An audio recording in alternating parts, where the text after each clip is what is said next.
Hello everyone, आज date है 27 मार्च और द हिंदू एडिटोरियल डिस्कशन में आपका स्वागत है। आज हम दो आर्टिकल डिस्कस करेंगे। एक आर्टिकल पार्लियामेंट की जो कंडीशन है उससे रिलेटेड और सेकंड आर्टिकल महाराष्ट्र के जो हॉस्पिटल में आग की जो रिलेटेड इंसिडेंट बढ़ते जा रहे हैं उनके बारे में डिस्कशन करने वाले हैं। तो चलो डिस्कशन स्टार्ट करते हैं। हमारा जो फर्स्ट आर्टिकल है वो पार्लियामेंट से रिलेटेड है। सबसे पहले अगर कॉन्टेक्स्ट की बात करें तो इस आर्टिकल में ये बोला गया है कि पार्लियामेंट की जो फंक्शनिंग है वो समय के साथ जिस तरीके से डिटेरिएट हो रही है, अगर उसको रोका जाता है तो जिस कॉन्स्टिट्यूशनल मैंडेट के लिए पार्लियामेंट को बनाया गया था उसको फुलफिल किया जा सकता है।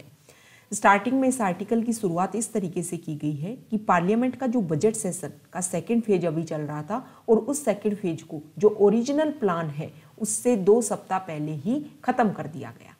इससे पहले भी अब 2020 की बात चल रही है। 2020 में भी बजट सेशन को कोविड-19 की वजह से पहले ही खत्म कर दिया गया था। उसके बाद में मानसून सेशन कोविड-19 पेंडेमिक के दौरान मानसून सेशन को 18 दिन का बनाया गया कि 18 दिन तक मानसून सेशन चलेगा, लेकिन बहुत सारे जो पार्लियामेंट के जो मेंबर्स हैं वो पॉजिटिव हो गए। स्टाफ पॉजिटिव होने की वजह से सिर्फ 10 दिन तक चला मानसून सेशन। अब जो विंटर सेशन है उसको तो कैंसिल ही कर दिया गया था। तो इस तरीके से जो ऑफिशियल ईयर 2021 है 2020-21 उसमें लोकसभा की सीटिंग हुई 34 दिन के लिए और राज्यसभा की सीटिंग हुई 33 दिन के लिए। मतलब अब तक की हिस्ट्री में देखें तो सबसे लोवेस्ट। देखो ये तो पेंडेमिक की बात हो गई, पेंडेमिक के समय की बात है, इसीलिए ये सारी चीजें की गई थी।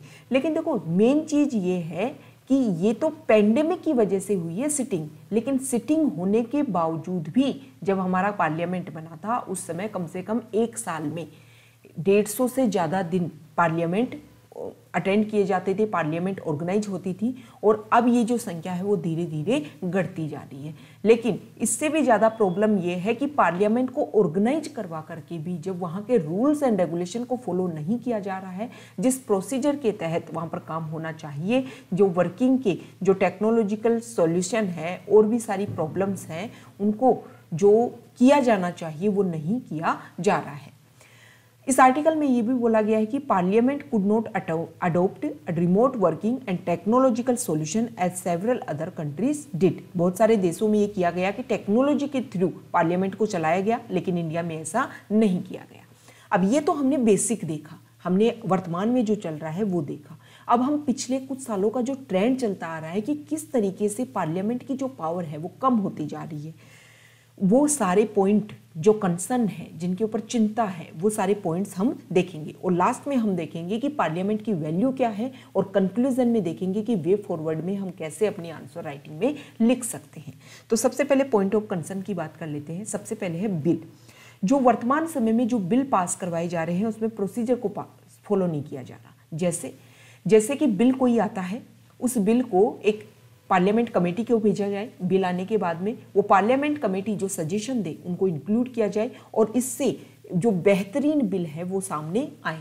लेकिन इस समय पार्लियामेंट में क्या होने लग गया कि कुछ समय के दौरान ही बिलों को पास कर लिया जाता है, जो प्रोसीजर है उसको फॉलो नहीं किया जाता, पार्लियामेंट्री कमेटीज़ को बिल को नहीं भेजा जाता, लोगों की रिव्यू नहीं मांगा जाता और इसकी वजह से जो गवर्नमेंट चाहती है वो अपनी मनमानी कर रही है।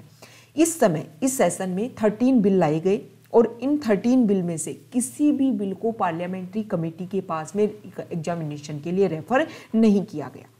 इसमें से कुछ बिल तो ऐसे थे जो बहुत ही ज़्यादा, जिसका इम्पैक्ट बहुत ज़्यादा होने वाला है। जैसे अगर एग्जाम्पल से हम देखें तो government of national capital territory of Delhi amendment bill 2021, इसमें दिल्ली की जो लेजिस्लेचर है, इलेक्टेड लेजिस्लेचर और लेफ्टिनेंट गवर्नर की जो पावर है उसके लेकर के टसल है इस बिल में और लेफ्टिनेंट गवर्नर को मोर पावरफुल बनाया गया है। इस बिल को 15 मार्च को लोकसभा में प्रस्तुत किया गया था और उस हाउस के द्वारा पास भी कर दिया गया। फिर राज्यसभा में 22 मार्च को इसको पास कर दिया, राज्यसभा में 24 मार्च को पास कर दिया गया। लोकसभा में 15 मार्च को तो इंट्रोड्यूस किया, 22 मार्च को पास हो गया, राज्यसभा में 24 मार्च को पास हो गया। अब नेक्स्ट बिल की अगर हम बात करें, mines and minerals development and regulation amendment bill 2021। ये जो बिल है इसने 1957 का जो मिनरल्स एक्ट है, माइंस एंड मिनरल एक्ट, उसमें कुछ चेंजेज किए हैं। और जो कैप्टिव माइंस है, कैप्टिव माइंस मतलब जिस चीज़ के लिए, मान लो आपने माइंस ली कि हम इससे जो भी कोयला निकालेंगे, जो भी हम मिनरल्स निकालेंगे, इसका यूज करेंगे हमारी फैक्ट्री के लिए। ये होता है कैप्टिव माइंस। या फिर दूसरा भी इसका तरीका होता है जिसमें आप माइंस में से जो निकालो वो खुद के यूज के लिए नहीं बल्कि बेचने के लिए निकालो, तो होता है नॉन कैप्टिव माइंस। तो कैप्टिव माइंस में जो कंडीशन है उसको ईज बनाने की कोशिश की गई है इस बिल में। इस बिल को भी 15 मार्च को इंट्रोड्यूस किया गया था और दोनों ही जो हाउसेज हैं उनके द्वारा एक सप्ताह में पास कर दिया गया। इसके अलावा NABFID, national bank for financing infrastructure and development, इसमें गवर्नमेंट जो है एक न्यू इंफ्रास्ट्रक्चर बनाएगी फाइनेंस इंस्टीट्यूशन के लिए। और इसके अलावा नेक्स्ट इंश्योरेंस बिल 2021, इसमें जो इंश्योरेंस सेक्टर है उसमें डायरेक्ट इन्वेस्टमेंट, फॉरेन डायरेक्ट मतलब FDI का जो 49 से 74% तक इंक्रीज कर दिया गया। तो ये सारे जो बिल हैं वो दोनों ही हाउसेज के द्वारा पास हो गए हैं और सिर्फ एक सप्ताह के अंदर। इन 13 बिल्स में से जो इसी सेशन में जिनको इंट्रोड्यूस किया गया है और उनमें से 8 को तो इसी सेशन में पास भी करवा दिया गया है।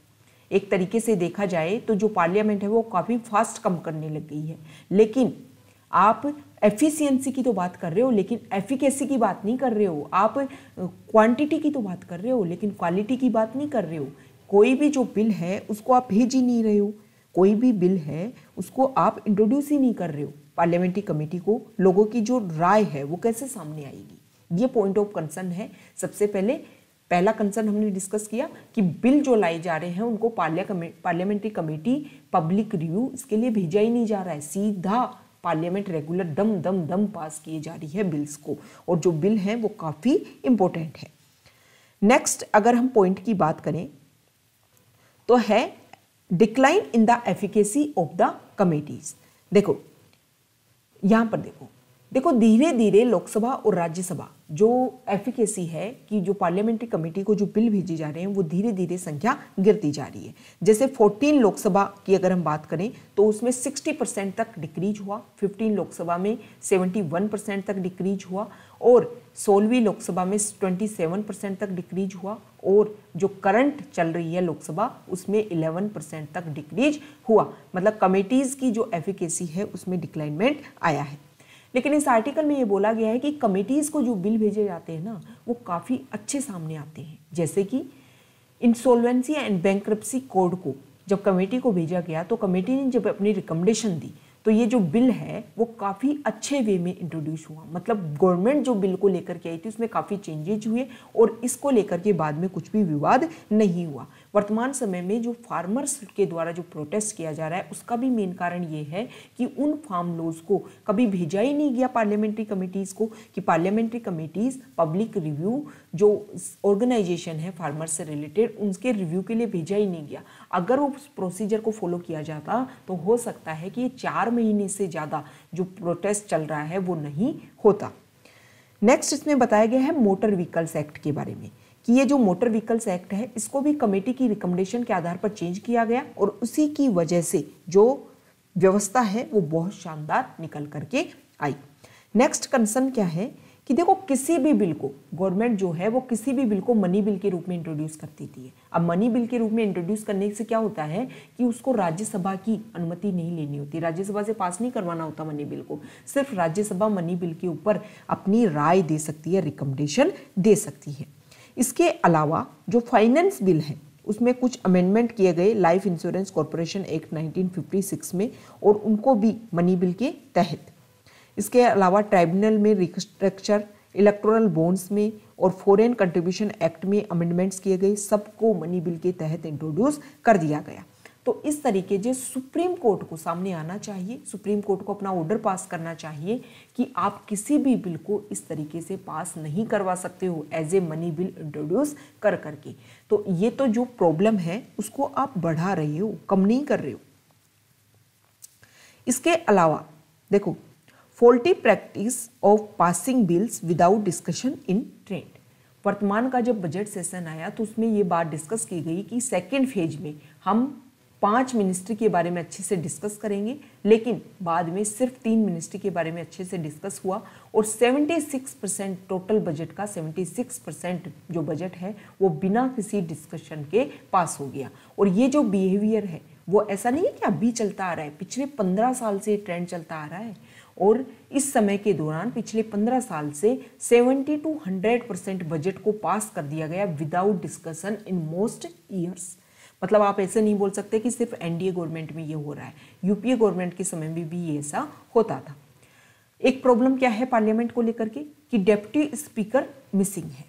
हमारे कॉन्स्टिट्यूशन के आर्टिकल 93 में ये बात बोली गई है कि जैसे ही लोकसभा होती है, पार्लियामेंट बनाई जाती है, उस लोकसभा में जैसे ही लोग आते हैं 2 मेंबर्स को हाउस का स्पीकर और डेप्यूटी स्पीकर के रूप में बनाया जाएगा। अब डेप्यूटी स्पीकर जो है ज़्यादा से ज़्यादा ये बोला गया है कि 1 महीने के अंदर आप बना सकते हो। 1998, 1999 इस पीरियड को एक्सेप्शन मान लिया जाए तो उसमें 269 डेज में डेप्यूटी स्पीकर बनाया गया था। लेकिन अगर इस समय की बात करें तो डेप्यूटी स्पीकर 2 साल से ज़्यादा का समय हो गया, लेकिन डेप्यूटी स्पीकर नहीं मिल पाया है। तो देखो इस तरीके से जो प्रॉब्लम है, जो परेशानी है, उसको सोल्व ना कर करके उसको बढ़ाया जा रहा है। ठीक, पार्लियामेंट की जो फंक्शनिंग है ना वो भी कम होती जा रही है।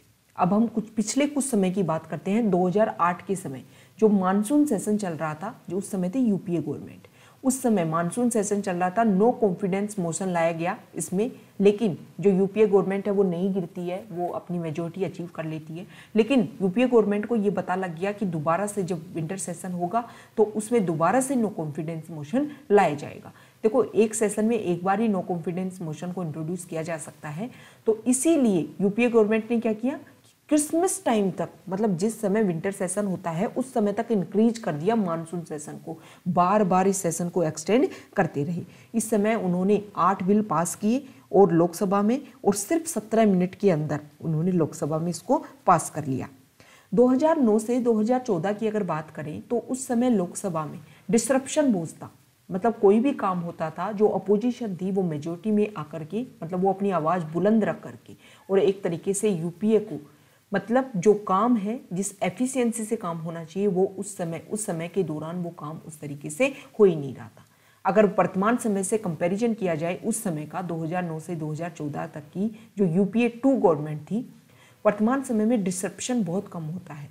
कोई भी बिल जब इंट्रोड्यूस किया जाता है तो वो अच्छे से पास होता है, लोगों की आवाज़ को सुना भी जाता है। लेकिन सबसे बड़ी परेशानी ये है कि जो बिल की जो स्क्रूटनी है, मतलब बिल लाया गया लेकिन उसको कमिटीज़ को रेफर नहीं किया जा रहा है, पब्लिक रिव्यू नहीं किया जा रहा है, तो एक तरीके से जो गवर्नमेंट है वो अपनी मेजोरिटी का फ़ायदा उठा रही है और बिल को सिर्फ अपनी इच्छा के अकॉर्डिंग पास करवा रही है।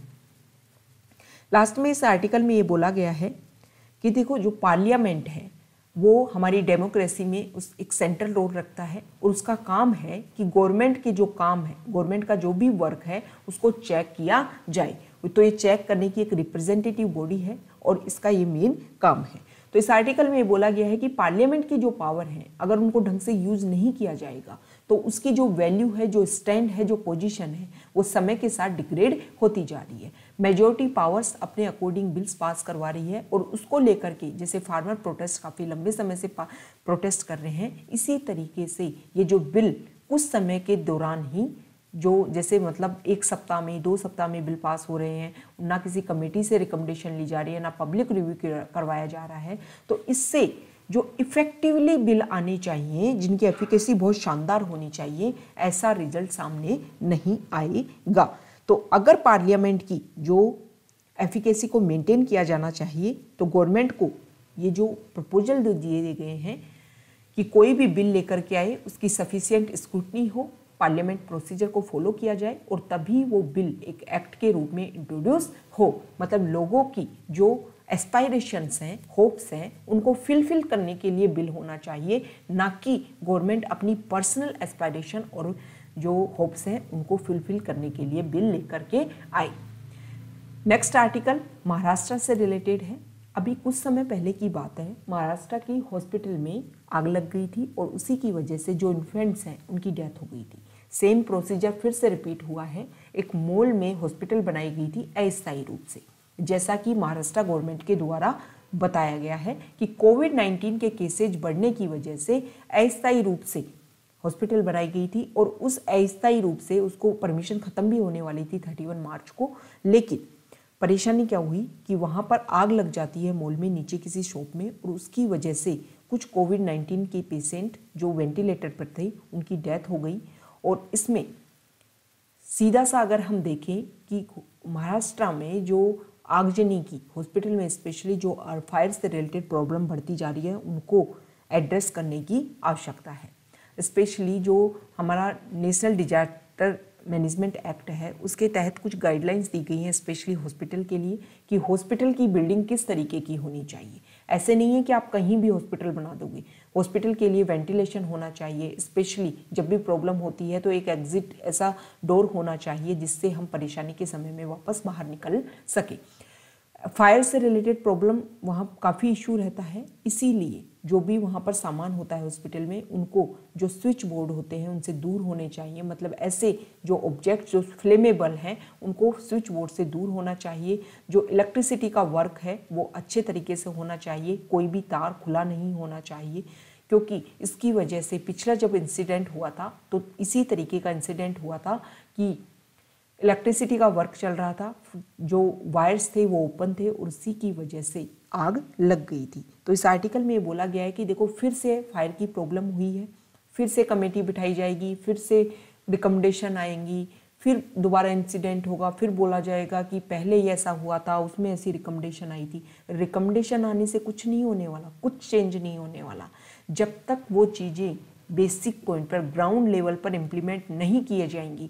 किसी भी हॉस्पिटल को जब आप परमिशन दे रहे हो तो उसकी जो सारी गाइडलाइंस है उनको नहीं चेक किया जाएगा, जब तक ब्यूरोक्रेसी में जो भ्रष्टाचार है, करप्शन है वो ख़त्म नहीं होगा, किसी भी तरीके से हॉस्पिटल को पैसे के बल पर पास नहीं करवाया जाएगा, तब तक मतलब सब कुछ फेयर तरीके से नहीं होगा, तब तक ये प्रॉब्लम ख़त्म नहीं होने वाली है। कितनी ही कमेटी बैठ जाएं, कितनी ही कमेटी की रिकमेंडेशन आ जाए, परेशानी इसी तरीके से अल्टरनेट तरीके से रिपीटेड होती रहेंगी। तो अगर परेशानी को परमानेंट सॉल्यूशन देना है तो जो भी रिकमेंडेशन आती है उनको अच्छे से इम्प्लीमेंट करना है, जो भी कारण है उनको नोटिस करना है, उनके अकॉर्डिंग काम करना है कि आने वाले समय में ये प्रॉब्लम दोबारा रिपीट ना हो। तो ये हमारा डिस्कशन था। Okay, thank you.